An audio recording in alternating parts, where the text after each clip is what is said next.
ಈಗಾಗಲೇ ಸರ್ಕಾರ ಸ್ವತಃ ಉಪಮುಖ್ಯಮಂತ್ರಿಗಳು ಹೇಳಿದಾರಲ್ಲ, ಅವ್ರು ನಾನು ಭೇಟಿ ಮಾಡಿದ್ದಾರೆ, ನನ್ನ ಸಹಾಯಕ್ಕೆ ಬಂದಿದ್ದರು ಅನ್ನೋ ಹೇಳಿಕೆಯನ್ನು ನಾನು ನೋಡಿದ್ದೀನಿ.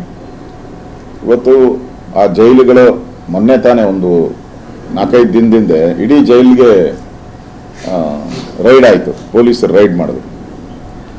ರೈಡ್ ಮಾಡಿ ಅಲ್ಲಿರೋ ಏನೇನಿದೆಯೋ ಮೊಬೈಲ್ಗಳು ಎಲ್ಲ ಸೀಸ್ ಮಾಡಿದ್ರು. ಅಕ್ರಮ ಏನು ನಡೀತಾ ಇತ್ತು ಅದೆಲ್ಲವನ್ನ ತಡೆಗಟ್ಟುವಂಥ ಕೆಲಸವನ್ನು ಮಾಡಿದ್ರು. ಅದಾಗಿದ್ದು 4 ದಿನಕ್ಕೆ ಈ ಫೋಟೋ ತೆಗಿಯಕ್ಕೆ ಮೊಬೈಲ್ ಎಲ್ಲಿಂದ ಬಂತು? ಫೋಟೋ ತೆಗಿಯಕ್ಕೆ ಮೊಬೈಲ್ ಎಲ್ಲಿಂದ ಬಂತು? ಅದು ದೊಡ್ಡ ಪ್ರಶ್ನೆ. ಮತ್ತು ಅಲ್ಲಿ ಆ ಥರ ರಾಜಾವರಾಶವಾಗಿ ಕಾಫಿ, ತಿಂಡಿ, ಸಿಗರೇಟು ಇವೆಲ್ಲ ಕೊಡೋವಂಥದ್ದು ಏನು ಆಗ್ತಾ ಇದೆ, ಇದಕ್ಕೆ ಸರ್ಕಾರ ಉತ್ತರ ಕೊಡಬೇಕು. ಸರ್ಕಾರ ನುಳ್ಚಿಕೊಳ್ಳುವಂಥ ಪ್ರಯತ್ನವನ್ನು ಮಾಡೋದು. ಒಂದು ಕಡೆ ಅವ್ರನ್ನ ಭೇಟಿ ಮಾಡಿ ನಾನು ಸಹಾಯ ಮಾಡ್ತೀನಿ ಅನ್ನೋ ಒಂದು ಸಂದೇಶ ಕೊಡೋದು, ಇನ್ನೊಂದು ಕಡೆ ಈ ಥರ ಜೈಲುಗಳಲ್ಲಿ ರಾಜಾರೋಷವಾಗಿ ಈ ಮಾದಕ ವಸ್ತುಗಳನ್ನೆಲ್ಲ ಕೊಡುವಂಥ ಒಂದು ಆಗ್ತಾ ಇದ್ದಾರೆ.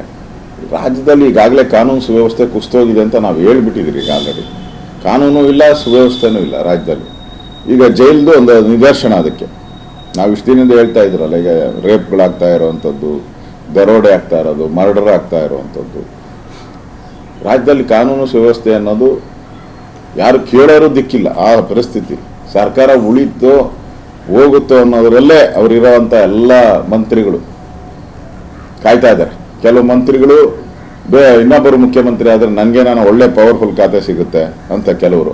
ಇನ್ನು ಕೆಲವರಿಗೂ ಯಾರು ಬೆಂಬಲಿಗರಿದ್ದಾರೆ ಸಿದ್ದರಾಮಯ್ಯ ಅವ್ರಿಗೆ ನಮ್ಮ ಖಾತೆನೇ ಹೊರಟ್ರೆ ನಮ್ಮ ಕತೆ ಏನಪ್ಪ ಅಂತ ಇವರು. ಈ ಚಿಂತೆಯಲ್ಲಿ ಇಡೀ ರಾಜ್ಯ, ಅಂದರೆ ಈ ಚಿಂತೆಯಲ್ಲಿ ಇಡೀ ರಾಜ್ಯದ ಕಾಂಗ್ರೆಸ್ ಅವರು ಒಂಥರ ಬಕಪಕ್ಷಿ ರೀತಿ ಕಾಯ್ತಾ ಇದ್ದಾರೆ. ಏನಾಗೋಗ್ತದೋ ಆ ಪರಿಸ್ಥಿತಿಯಲ್ಲಿ ಇವತ್ತು ಜೈಲಲ್ಲಾದಂಥ ಘಟನೆ ನಿಜಕ್ಕೂ ಕಾಂಗ್ರೆಸ್ ಸರ್ಕಾರ ಇದಕ್ಕೆ ಉತ್ತರವನ್ನು ಕೊಡಬೇಕಾಗಿದೆ. ಕಾನೂನು ಸುವ್ಯವಸ್ಥೆ ಇದೆ ಅಂತ ಹೇಳಿದ್ರೆ ನೀವು ಕರೆಕ್ಟಾಗಿ ಉತ್ತರವನ್ನು ಕೊಡಿ. ಸುಮ್ಮನೆ ತನಿಖೆ ಮಾಡ್ತೀನಿ ನೋಡ್ತೀನಿ ಅಂದರೆ ಉಪಯೋಗ ಏನೂ ಆಗಲ್ಲ.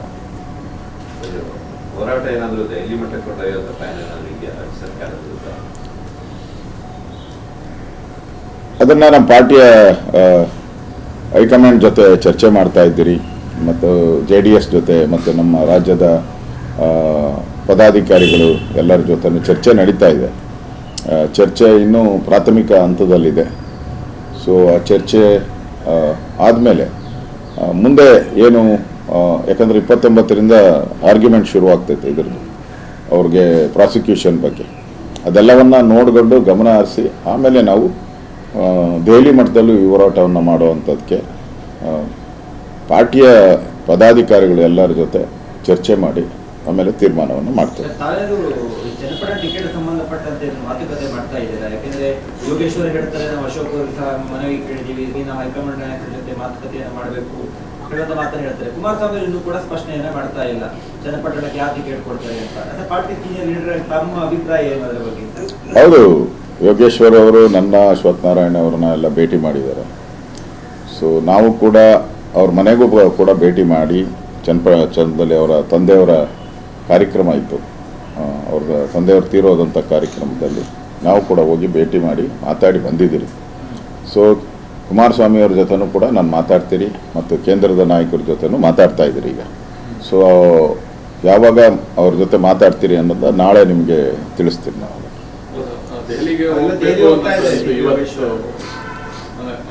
ಯೋಗೇಶ್ವರ್ ಅವ್ರ ಪರವಾಗಿ ದೆಹಲಿಗೂ ಕೂಡ ಹೋಗ್ತಾರೆ ಬಿಜೆಪಿ ನಾಯಕರು ಹೈಕಮಾಂಡ್ ಜೊತೆ ಚರ್ಚೆ ಮಾಡಲಿಕ್ಕೆ. ಆ ಥರ ಯೋಚನೆ ಇದೆ, ಆ ಥರದ್ದು ಯೋಚನೆ ಇದೆ.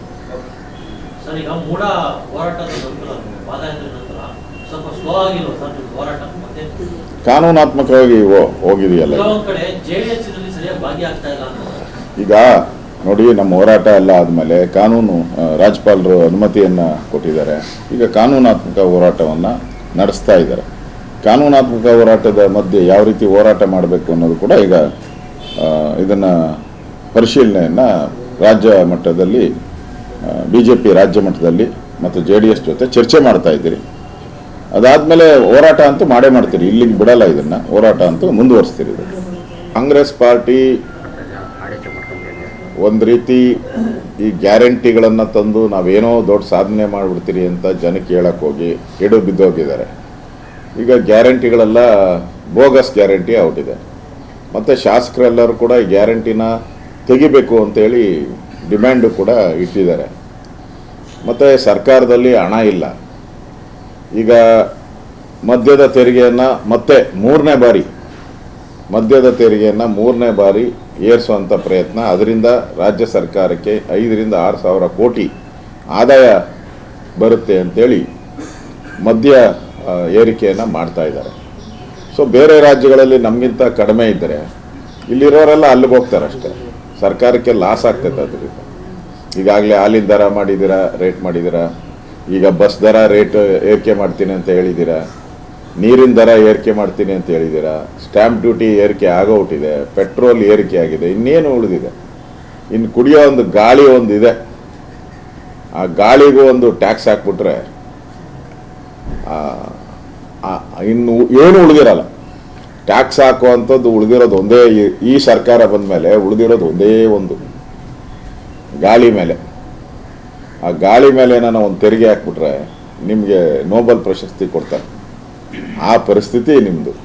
ನೀವು ಪಾಪರಾಗಿ, ನೀವು ಅವೈಜ್ಞಾನಿಕವಾಗಿ ಗ್ಯಾರಂಟಿಯನ್ನು ತಂದು, ಮುಂದಾಲೋಚನೆ ಇಲ್ಲದೆ ಬಡ್ಜೆಟಲ್ಲಿ ಅದಕ್ಕೆ ಸರಿಯಾದಂಥ ಹಣವನ್ನು ಇಡದೆ ಇವತ್ತು ಸರ್ಕಾರ ದಿವಾಳಿ ಆಗಿರೋದ್ರಿಂದ ತೆರಿಗೆಗಳ ಭಾರಗಳನ್ನು ಹೇಳ್ತಾ ಇದ್ದೀರಾ ಮತ್ತು ದೌರ್ಜನ್ಯದಿಂದ ಮಾತಾಡ್ತಾ ಇದ್ದೀರಾ. ಯಾರು ಮತದಾರರಿದ್ದಾರೋ ಅವ್ರ ಬಗ್ಗೆ ಭಾಳ ಕೀಳಾಗಿ ಮಾತಾಡೋ ಅಂಥದ್ದು.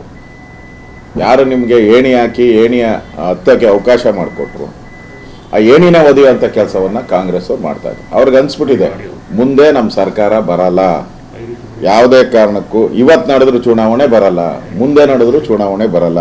ಅದಕ್ಕೋಸ್ಕರ ಎಷ್ಟಾಗುತ್ತೋ ಅಷ್ಟು ಲೂಟಿ ಹೊಡ್ಕೊಂಡು ಹೋಗಬೇಕು ಅನ್ನೋದು ಅವ್ರದ್ದು ಆಸೆ. ಮತ್ತು ಯಾರ್ಯಾರು ಮುಖ್ಯಮಂತ್ರಿ ಆಗಬೇಕು ಅಂತ ಅವ್ರು ಅನಿಸ್ಬಿಟ್ಟಿದೆ, ಈ ಟರ್ಮಲ್ಲಿ ಆದರೆ ನಾವು ಮುಖ್ಯಮಂತ್ರಿ ಆಗ್ತೀರಿ, ಮುಂದೆ ನಾವು BJP ಅಧಿಕಾರಕ್ಕೆ ಬರ್ತೈತೆ, ನಾವು ಆಗಕ್ಕೆ ಸಾಧ್ಯನೇ ಇಲ್ಲ. ಅದಕ್ಕೆ ಈ ಟರ್ಮಲ್ಲಿ ಬರೋ ಎಲ್ಲರೂ ಮುಖ್ಯಮಂತ್ರಿಗಳು ಅಲ್ಲೇ ಡೆಲ್ಲಿಯಲ್ಲಿ ಮಾಡಿದ್ದಾರೆ. DK ಶಿವಕುಮಾರ್ ಆಯಿತು, ಮೊನ್ನೆ ಪರಮೇಶ್ವರ್ ಅಲ್ಲೇ ಠಿಕಾನ ಊರಿದ್ದಾರೆ, MB ಪಾಟೀಲ್ ಖರ್ಗೆ ಅವರು ಅಲ್ಲೇ ಕೂತ್ಕೊಂಡು ರಾಜಕಾರಣ ಮಾಡ್ತಾ ಇದ್ದಾರೆ. ಮತ್ತು ಅವ್ರದ್ದು ಕಾಂಗ್ರೆಸ್ ಸರ್ಕಾರ ಅತಂತ್ರ ಆಗಿರೋದ್ರಿಂದ ಅಲ್ಲಿ MLAಗಳಿಗೆ ಅತಂತ್ರ, ಅದನ್ನು BJP ಮೇಲೆ ಒರೆಸ್ಬಿಟ್ರೆ ನಾವು ಅಂತ. ಇವಾಗ ಹಣ ಕೊಟ್ಟವ್ರು ಯಾರು? 100 ಕೋಟಿ ಪ್ರೂವ್ ಮಾಡಬೇಕಲ್ಲ ಇವರು. ಹಣ ಇವ್ರಿಗೆ 100 ಕೋಟಿ ಕಳಿಸ್ಕೊಟ್ಟವ್ರು ಯಾರು? ಪ್ರೂವ್ ಮಾಡಬೇಕು. ಪ್ರೂವ್ ಮಾಡಿಲ್ಲ ಅಂತ ಹೇಳಿದ್ರೆ ಈ ಕುಮಾರಸ್ವಾಮಿ ಮೇಲೆ ಹೇಳ್ತಾರಲ್ಲ, Kumaraswamy hit and run case ಅಂತ, ನಿಮ್ಮದು ಅದೇ ರೀತಿ ಆಗುತ್ತೆ. ನೀವು ಕುಮಾರಸ್ವಾಮಿ ಮೇಲೆ ಪದೇ ಹಿಟ್ ಅಂಡ್ ರನ್ ಅಂತ ಹೇಳ್ತೀರಾ. ಈಗ ನೀವೇನು ಮಾಡ್ತಾ ಇದ್ದೀರಾ?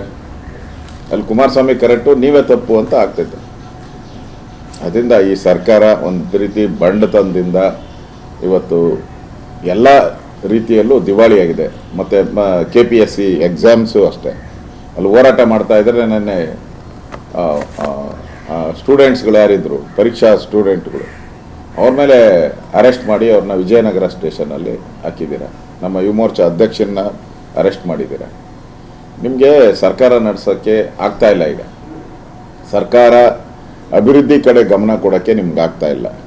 ನಿಮ್ದೇನಿದ್ರು ಈಗ ಚೇರ್ ಉಳಿಸ್ಕೊಳೋ ಅಂಥದ್ದು. ಅದಕ್ಕೋಸ್ಕರ ನೀವು ಸರ್ಕಾರ ಏನು ಕರ್ತವ್ಯಗಳನ್ನು ಮಾಡಬೇಕಾಯಿತು ಅದೆಲ್ಲವನ್ನ ಬಿಟ್ಟು ನಿಮ್ಮ ಚೇರ್ ಉಳಿಸ್ಕೊಳೋಕ್ಕೋಸ್ಕರ ಕಾಂಗ್ರೆಸ್ನಲ್ಲಿ ಅಧಿಕಾರ ಇರ್ತಕ್ಕಂಥ ಮುಖ್ಯಮಂತ್ರಿಗಳು ಎಲ್ಲರೂ ಕೂಡ ಅದೇ ಕೆಲಸದಲ್ಲಿ ನಿರತರಾಗಿ ಕರ್ನಾಟಕದಲ್ಲಿರುವಂಥ ಎಲ್ಲ ಅಭಿವೃದ್ಧಿ ಕಾರ್ಯಗಳು ಪ್ರಾರಂಭನೇ ಆಗಿಲ್ಲ, ಆಗಿದ್ರು ನಿಂತೋಗಿದೆ. ಈ ಪರಿಸ್ಥಿತಿ ಕರ್ನಾಟಕದಲ್ಲಿ ಇದೆ. ಒಂದು ಅತ್ಯಾಚಾರ ಪ್ರಕರಣ ದೊಡ್ಡ ಮಟ್ಟದಲ್ಲಿ ಹೋರಾಟಗಳಾಗ್ತಾ ಇದೆ ಉಡುಪಿಯಲ್ಲಿ. ಯುವತಿ ಅತ್ಯಾಚಾರ ಕಾರ್ಕಳದಲ್ಲಿ ಮನೇನು ಕೂಡ ಸುನೀಲ್ ಕುಮಾರ್ ಅವರು ಅದ್ರ ಬಗ್ಗೆ ವಿಸ್ತೃತವಾಗಿ ಮಾತಾಡಿ ಹೇಳಿದ್ದಾರೆ. ಪದೇ ನಾವು ನೋಡ್ತಾ ಇದ್ದೀರಿ, ಹುಬ್ಳಿಯಲ್ಲಾಯಿತು, ಹಾವೇರಿಯಲ್ಲಾಯಿತು, ಈಗ ಉಡುಪಿಯಲ್ಲಿ ಈ ಥರ ಪ್ರಕರಣಗಳು. ಒಂದು ರೀತಿ ಇವೆಲ್ಲ ಲವ್ ಜಿಹಾದ್ಗೆ ಲಿಂಕ್ ಇರೋವಂಥದ್ದು. ನೋಡಿ, ಅವ್ರನ್ನ ಪುಸಲಾಯಿಸಿ ಕರ್ಕೊಂಡೋಗಿ ಅತ್ಯಾಚಾರ ಮಾಡಿರೋವಂಥದ್ದು, ಅದರಲ್ಲಿ ಮಾದಕ ವಸ್ತುಗಳನ್ನು ಹಾಕಿ ಪ್ರಜ್ಞೆ ತಪ್ಪಿಸಿ ಅತ್ಯಾಚಾರ ಮಾಡಿರುವಂಥದ್ದು. ಇದೊಂದು ರೀತಿ ಕರ್ನಾಟಕದಲ್ಲಿ ಈ ಲವ್ ಜಿಹಾದಿ ನಡೀತಾ ಇದೆ ಅನ್ನೋದಕ್ಕಿಂತ ಇದಕ್ಕಿಂತ ಸಾಕ್ಷಿಗಳು ಇಲ್ಲ, ಬೇಕಾಗೇ ಇಲ್ಲ. ಯಾಕೆಂದರೆ ಹುಬ್ಳಿಯಲ್ಲಿ ಆಯಿತು, ಅದನ್ನು ಮುಚ್ಚಾಕಿದ್ರು. ಅಲ್ಲೇ ಅಲ್ಲ ಅಂತ ಹೇಳ್ತಾರೆ. ಮತ್ತು ಇನ್ನೇನು ವಾಟ್ಸಪ್ ಕಾಲ್ ಮಾಡೋದು, ಅವ್ರನ್ನ ಬರ ಕೇಳೋದು, ಅಲ್ಲಿಂದ ಅವ್ರನ್ನ ಕಾರಲ್ಲಿ ಪಿಕಪ್ ಮಾಡಿ, ಕಾರ್ ಯಾರು ಕೊಡ್ತಾರೆ ಇವ್ರಿಗೆ? ಇವೆಲ್ಲ ಬಿಕ್ನಾಕ್ಸಿ ಗಿರಾಕಿಗಳು ಇವರೆಲ್ಲ. ಇವ್ರಿಗೆ ಯಾರು ಕಾರ್ ಕೊಡೋರು ಯಾರು? ಇವ್ರಿಗೆ ಕಾರು ತಗೊಳ್ತಾರೆ, ಎಲ್ಲೋ ನಿರ್ಜನ ಪ್ರದೇಶ ಕರ್ಕೊಂಡೋಗಿ ಹಿಂದೂ ಯುವತಿಯರ ಮೇಲೆ ಈ ಥರ ಅತ್ಯಾಚಾರ ಮಾಡುವಂಥದ್ದು. ಇದು ಕಾಂಗ್ರೆಸ್ ಸರ್ಕಾರ ಬಂದ ಮೇಲೆ ಲವ್ ಜಿಹಾದ್ಗೆ ಒಂಥರ ಗೇಟ್ ಓಪನ್ ಮಾಡ್ದಂಗೆ. ಇದು ಗೇಟ್ ಓಪನ್ ಮಾಡ್ದಂಗೆ. ಭಯನೇ ಇಲ್ಲ ಅವ್ರಿಗೆ, ಭಯ ಭೀತಿ ಏನೂ ಇಲ್ಲ. ನಮ್ಮ ತಡಿತಾರೆ ಅನ್ನೋ ಭಯನೂ ಇಲ್ಲ. ಮತ್ತು ನಮ್ಮ ಮೇಲೆ ಏನು ಆ್ಯಕ್ಷನ್ ಆಗಲ್ಲ, ನಾವು ಅಲ್ಪಸಂಖ್ಯಾತರಿರೋದ್ರಿಂದ ನಮ್ಮ ಮೇಲೆ ಏನು ಆ್ಯಕ್ಷನ್ ಮಾಡಲ್ಲ, ಮುಚ್ಚಾಕ್ತಾರೆ ಕೇಸು ಅನ್ನೋ ಒಂದು ನಂಬಿಕೆ ಮೇಲೆ ನಿರಂತರವಾಗಿ ಈ ಥರದ ಲವ್ ಜಿಹಾದಿ ಕೆಲಸ ಈ ಸರ್ಕಾರದಿಂದ ಒಂದು ಕುಮ್ಮಕ್ಕಿನಿಂದ ಆಗ್ತಾ ಇದೆ ಅಂತ ಅನಿಸ್ತದೆ. ಅಂದ್ರೆ ಸರ್, ಇದು ಈ ಲವ್ ಜಿಹಾದ್ ಅಂದ್ರೆ ಹೇಳಿದ್ರೆ ಕಾರ್ ಕೊಡೋದು ಯಾರು ಅಂತ ಅಲ್ಲಿಂದನೇ ಆರಂಭ, ಅಷ್ಟು ಸಪೋರ್ಟಿವ್ ಮಾಡ್ತಾ ಇದ್ದಾರೆ ಅಂತ. ಇದಕ್ಕೆಲ್ಲ ಪ್ಲಾನ್ ಇದೆ. ಈಗ ಕೇರಳದಲ್ಲಿ ಇದು ಟ್ರೈನಿಂಗ್ ಸೆಂಟ್ರೇ ಇದೆ. ಕೇರಳ ಈ ಥರದ್ದು ಅಲ್ಲೆಲ್ಲ ದೊಡ್ಡ ಇಶ್ಯೂಸ್ ಆಗಿದೆ ಈಗಾಗಲೇ ಕೇರಳದಲ್ಲಿ. ಇದು ಸಿನಿಮಾನೂ ಕೂಡ ಬಂದಿತ್ತಲ್ಲ, ಒಂದು ಸಿನಿಮಾನೂ ಕೂಡ ಬಂದಿತ್ತು ಕೇರಳದಲ್ಲಿ ಈ ಲವ್ ಜಿಹಾದ್ ಬಗ್ಗೆ. ಇದೆಲ್ಲ ಇವ್ರಿಗೆ ಟ್ರೈನ್ ಅಪ್ ಮಾಡುವಂಥ ಗ್ಯಾಂಗ್ಗಳೂ ಕೂಡ ಇದೆ. ಇದರಲ್ಲಿ ವಿದೇಶಿದ ಕೈವಾಡನೂ ಕೂಡ ಇದೆ. ಅವ್ರು ಹೇಳಿದಾರಲ್ಲ 2047ಕ್ಕೆ ನಾವು ಮುಸ್ಲಿಂ ರಾಷ್ಟ್ರ ಮಾಡ್ತೀರಿ ಭಾರತವನ್ನು ಅಂತ ಅವರ ಕರಪತ್ರಗಳಲ್ಲಿ ಯಾರ್ಯಾರು ಟೆರರಿಸ್ಟ್ಗಳು ಸಿಕ್ಕಿದಾರೋ ಇದುವರೆಗೂ NIಗೆ ಅವರೆಲ್ಲರ ಕರಪತ್ರದಲ್ಲಿ ಇರುವಂಥದ್ದು 2047 ಒಳಗಡೆ ನಾವು ಭಾರತವನ್ನು ಮುಸ್ಲಿಂ ರಾಷ್ಟ್ರ ಮಾಡ್ತೀರಿ ಅಂತ ಅವರೆಲ್ಲ ಕರಪತ್ರದಲ್ಲಿರೋದು ಈಗ NI ಆಲ್ರೆಡಿ ಸೀಸ್ ಮಾಡಿರೋಂಥ ಅವರ ಕರಪತ್ರಗಳಲ್ಲಿ ಬಂದಿದೆ. ಸೊ ಅದರಿಂದ ಈ ಲವ್ ಜಿಹಾದ್ ನಡೀತಾ ಇದೆ ಅನ್ನೋದಕ್ಕಿಂತ ಅದಕ್ಕಿಂತ ಇನ್ನೇನು ದೊಡ್ಡ ಸಾಕ್ಷಿ ಅನ್ಬೇಕು? ಅದೇ ದೊಡ್ಡ ಸಾಕ್ಷಿ. NI ಏನು ಕೊಟ್ಟಿದ್ದಾರೆ ಅದೇ ದೊಡ್ಡ ಸಾಕ್ಷಿ.